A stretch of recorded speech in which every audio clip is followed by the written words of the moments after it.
knew a conviction was far from certain. 2 years after the Morecambe Bay tragedy, the case finally reached court.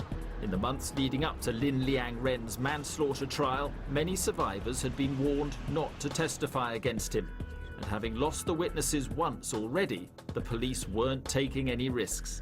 We had to do continual risk assessments on so many areas throughout the investigation.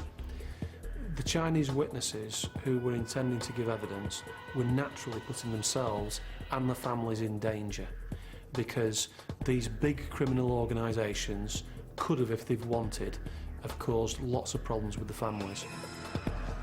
Well, once the case is put in the hands of the jury, you just have to hope that they've seen the case and appreciated the evidence in the way that you wanted them to. But of course, you just never know until the verdict comes back. You still have that anxiety that, well, maybe the jury just didn't see it the way we saw it. 11 out of the 12 survivors did eventually testify.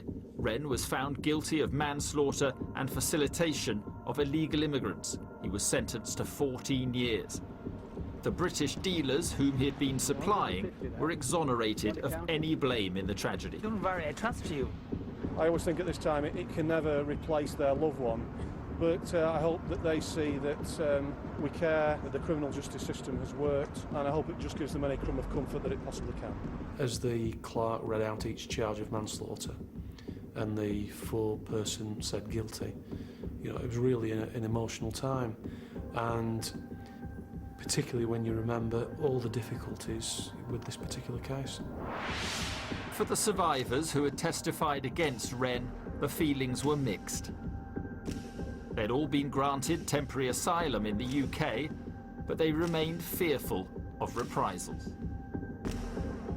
Almost each one of them, they'll ask how long will he be locked up for, and what's going to happen next to us.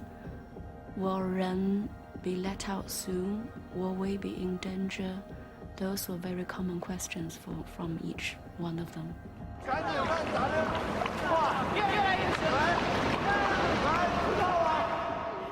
For the families of the victims, the trial verdict brought little comfort. They built up massive debts in order to pay off the snakeheads, but having lost their main breadwinner, many are unable to pay those debts back. We owe a lot of money. Now the body has been sent back, the debt collectors are coming almost every day. All we can do is postpone it day by day. Orphaned children are faced with having to pay the debt owed by their parents. How can I put up with a pain like this all of a sudden? I'm only 15, not an adult. There's no agricultural work at home, so there's no need for me to stay at home. By going to school, I might get skills for the future, and repay the debts for my father and mother. For some, the grief and the debts have proved too much. The mother of Guo Bin Long, the man who made the frantic 999 call while drowning, has since committed suicide. Here in Britain, his words continue to haunt all those who worked on the case. That one phone call where he's repeating over and over, sinking water, because they're only the English words he can say. And you can hear in the background the moans and groans of the people who are with him. In fact, you can hear people drowning.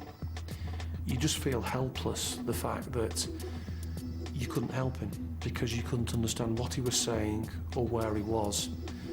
And that one phone call portrays the very worst of what happened on that night in Morecambe Bay.